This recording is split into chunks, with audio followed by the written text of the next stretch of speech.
20. Aimer son prochain comme soi-même. Évangile selon saint Matthieu 22, 39, tu aimeras ton prochain comme toi-même. Cette invitation christique, comment résonne-t-elle de nos jours? C'est paradoxal. C'est absurde. C'est impossible. Point. Formulée il y a 2000 ans, on peut comprendre aisément ce type de réaction qu'une telle exhortation suscite, lorsqu'on la replace dans le contexte actuel, un état de conscience global exacerbé par la dimension émotionnelle. Pourtant, quelle idée merveilleuse! Imaginons quelques instants la société humaine conduite par ce principe, où chaque être vivrait au quotidien ce sentiment à l'égard de son prochain. Quels changements radicaux ne verrions-nous pas surgir dans les relations humaines? Mais privés de l'imagination, seuls les rêves ou les utopies semblent pouvoir offrir un monde guidé par cette morale. Qu'importe, ne nous laissons pas décourager par cette singularité, et tentons de l'analyser pour comprendre ce qui la rend pratiquement inaccessible au commun des mortels, car les rares personnes ayant cultivé cette vertu au quotidien, élevées au rang de sages ou de saints, échappent aux catégories humaines et sociales. Il convient donc de cerner cette courte phrase au plus près, de relever les termes essentiels, d'en rechercher le sens commun, sans omettre le pouvoir des mots sur l'esprit, mais renoncer à toute interprétation. L'énoncé s'articule autour de 3 éléments: aimer son prochain, comme soi-même. Chacun détermine un champ d'application que l'on peut définir ainsi. Que faire? Aimer. Qui? Son prochain. Comment? Comme soi-même. Aimer, a priori aucune ambiguïté sur cette sollicitation. Pourtant, si l'on prend la peine de creuser un peu le concept, ainsi, en français, on dira indifféremment, j'aime le chocolat, j'aime ma conjoint, j'aime mes enfants. Le langage n'est pas universel, il passe par la languosité, est tributaire de sa richesse et son usage courant. Les mots ont un sens, et surtout une résonance psychique, dont il est difficile de s'abstraire. Dans les 3 exemples mentionnés, les 2 dernières acceptations, qui se rapportent bien à des sentiments éprouvés entre des personnes, divergent complètement par leurs expressions. On n'aime pas sa conjoint, comme l'on aime ses enfants. Pour progresser dans l'analyse, il faut passer du mot ressenti, qu'éprouve-t-on lorsque l'on aime. Faisons l'hypothèse, très vraisemblable, que ce sentiment émerge de la conscience. Très bien, mais laquelle? Et pour quelle affection? Une histoire d'amour dure 3 ans. C'est la conclusion d'une étude sur le comportement amoureux observé à partir de la génétique, dans le but de reproduire l'espèce. Au début, le choix du partenaire amoureux est dicté par des considérations biologiques, assurer surtout la complémentarité des systèmes immunitaires. Le coup de foudre y pourvoit, il repose notamment sur la reconnaissance inconsciente d'hormones et de phéromones favorables dans la perception des odeurs, et doit beaucoup au cerveau primitif. Lorsque l'enfant paraît, la chimie du cerveau entretient la passion amoureuse durant environ 3 années, le temps moyen nécessaire pour qu'il devienne suffisamment autonome, et puisse dépendre d'un seul parent pour la suite de son éducation. Un processus de désensibilisation du cerveau des géniteurs s'opère alors, favorisant le sevrage amoureux. Ultérieurement, la longévité affective du couple reposera sur les affinités communes et la complicité. Si le coup de foudre échappe totalement à la volonté, s'appuyant sur l'instinct et l'inconscient, il affecte néanmoins les 2 autres consciences. L'émotionnel éprouve, ressent le phénomène passionnel, tandis que l'intellect s'évertue à traduire par des mots l'afflux de sentiments. Après l'amour, l'amitié. Pour ce lien affectif, la décision se prend en conscience, le libre arbitre retrouve ses droits, il n'est plus soumis aux exigences de la nature. On recherche, chez la personne avec qui on se liera d'amitié, correspondance, complémentarité, partage, échange, compréhension. Le prochain, il ne désigne pas une personne proche au sens relationnel ou géographique du terme, mais son semblable, autant dire l'humanité tout entière. Il est possible de réduire la population aux êtres qui croisent notre route et que l'on aide spontanément, voire de l'étendre par une implication personnelle dans les œuvres charitables et sociales, mais cela se limite à l'action. Lorsque l'on quitte le domaine des actes et de la parole, il reste le plus vaste de tous, la pensée. Ici, plus de limites, le prochain représente bien toute l'humanité sans exception. Comme soi-même, retour en terrain de connaissance, et ici a priori, aucune analyse, pas d'exercice de style, la clarté s'impose, chaque personne s'aime, même dotée d'un sale caractère. S'aimer soi-même relève-t-il d'une vérité absolue? Ce sentiment doit-il être considéré comme un axiome en mathématiques, une proposition évidente et non démontrable? La réalité de l'existence nous prouve le contraire.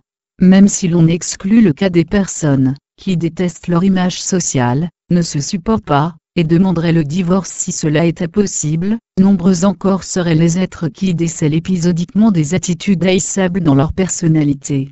Avant d'appliquer cette recommandation des évangiles, il semble donc nécessaire de faire la paix en son être, de cultiver cette harmonie première d'où jaillira l'énergie nécessaire pour mener à bien cette noble tâche. Après la tentative d'explication de texte, une synthèse s'impose. Si l'on admet qu'aimer son prochain, comme soi-même ne relève pas du processus amoureux ou amical, tel qu'il fut décrit précédemment, il résulte cependant d'un acte volontaire et conscient, prenant donc naissance dans la conscience ordinaire. Cette action, comme toutes celles qui émanent de l'émotionnel, pourra être confrontée à la dualité. Vu l'ampleur de la tâche, l'humanité en perspective, il est probable que cela n'évoque pas une simple conjecture, mais constitue un défi permanent. Une analyse des différents éléments impliqués dans ce processus permettra d'exposer la teneur de ce challenge. La décision d'aimer son prochain fait intervenir 3 niveaux de lecture successifs. La définition, les mots ont un sens, ils permettent la compréhension intellectuelle du concept. L'appréciation, le ressenti. L'implication émotionnelle. La définition, ce thème a déjà fait l'objet d'un développement, il semble inutile d'y revenir, ou de rajouter quoi que ce soit au risque d'appesantir le propos. L'appréciation, on quitte le domaine de l'objectivité pour intégrer celui de la subjectivité, de la personne qui fait l'expérience, l'éprouve et conserve ses impressions dans la mémoire. Le souvenir est la clé, il mesure la sensation éprouvée, et la relie à toute application nouvelle du sentiment. Ainsi, lorsque l'on se résout à aimer son prochain, il est très difficile de s'abstraire des perceptions liées à ce qu'aimer implique. L'implication émotionnelle, c'est la pierre angulaire de ces 3 éléments d'appréciation. Si l'on parvient à se délivrer de son attraction, il est possible d'envisager sereinement cette voie abrupte. Parmi ces innombrables ressources pour maintenir son emprise, la conscience émotionnelle dispose ici de 2 fondements substantiels, la dualité, le principe d'action et de réaction. La dualité, c'est la capacité de gérer 2 concepts opposés, l'amour, la haine, la joie, la tristesse. Toutes ces composantes qui manifestent des sentiments contraires, alimentent en permanence la conscience émotionnelle, elles restent intimement liées, exposant la personne qui les éprouve à de possibles revirements fulgurants. En effet, une émotion constitue un cadre particulier regroupant tous les constituants susceptibles de lui donner du sens, de l'exprimer. Si ces ingrédients peuvent varier, ils appartiennent en propre à chacun, définissant la sphère émotionnelle personnelle. Pour un sentiment donné, la bordure n'est pas fixe, mais elle marque bien une séparation tranchée avec son antagoniste, et l'intimité des 2 parties reflète la puissance de celui-ci. 3 attitudes délimitent le champ respectif du sentiment premier et son contraire, je recherche, j'accepte, je refuse. La négation puisera toute son énergie dans la vigueur de l'émotion initiale, de la sollicitation dont elle fera l'objet, comme la force de rappel exercée par un ressort comprimé vigoureusement. Ainsi, l'amour pourra rapidement se dissiper ou faire place à l'aversion, lorsque la déception survient. Le principe d'action et de réaction, bien connu des physiciens depuis l'énoncé par Newton de sa 3e loi, il se rapporte à des forces qui interagissent. Mais il gouverne également nombre de comportements humains, motivation de l'action pour obtenir une réaction appropriée, ou agissement impulsif en contre-coup, tout cela dynamise et entretient la conscience émotionnelle. Cette interdépendance entre les 2 moteurs nourrit l'action, la soutient dans la durée. Ainsi peut-il en être de l'engagement spirituel ou religieux, aimer son prochain, action, trouve son accomplissement dans les promesses futures affirmées par la doctrine, réaction. Mais ce système se heurte à 2 obstacles, l'implication qui en limite la portée, seule semble concerner les personnes adoptant certaines convictions, la lutte perpétuelle entre l'observance du commandement, et les difficultés qu'il impose à la conscience. Ces deux notions apparaissent incontournables à qui voudrait s'engager sur ce noble sentier, pourtant l'on pressent qu'elles conduisent à une impasse, ou du moins un paradoxe. L'objectif est clairement établi, aimer son prochain, la réaction escomptée soutient l'action impulsée, mais la dualité des sentiments peut fléchir l'ouvrage à tout moment. Est-il possible d'agir sans but? Tout d'abord, considérons le but en lui-même, figuré ici par le sommet d'une montagne qu'il faut atteindre. Deux voies distinctes peuvent s'offrir à l'excursionniste valeureux, suivre un sentier qui serpente et chemine jusqu'à la cime, escalader une paroi rocheuse. Parfois, chacun de ces accès est multiple, et se distingue par leur degré de difficulté, une face plus ardue, un chemin plus escarpé, mais ils se rejoignent tous au sommet. Vouloir privilégier l'un d'eux, non par l'aisance qu'il procure, mais pour se mesurer à lui, en retirer une victoire sur soi-même, ne serait-ce pas un leurre qui nous fait confondre les moyens et le but? Une réflexion à méditer peut-être? Aimer son prochain comme soi-même, les difficultés du projet, son accès restrictif par l'engagement qu'il implique, adhésion religieuse ou spirituelle, et son élitisme, beaucoup d'appelés, peu d'élus, ne doivent pas inciter à y renoncer, mais au contraire nous encourager à redéfinir la voie, à en requalifier l'expression pour la rendre accessible au plus grand nombre. Aimer, n'est-ce pas accepter les différences? On objectera pertinemment que l'amour recherche d'abord la similitude, l'effet miroir qui offre la possibilité de se contempler dans le regard de l'autre.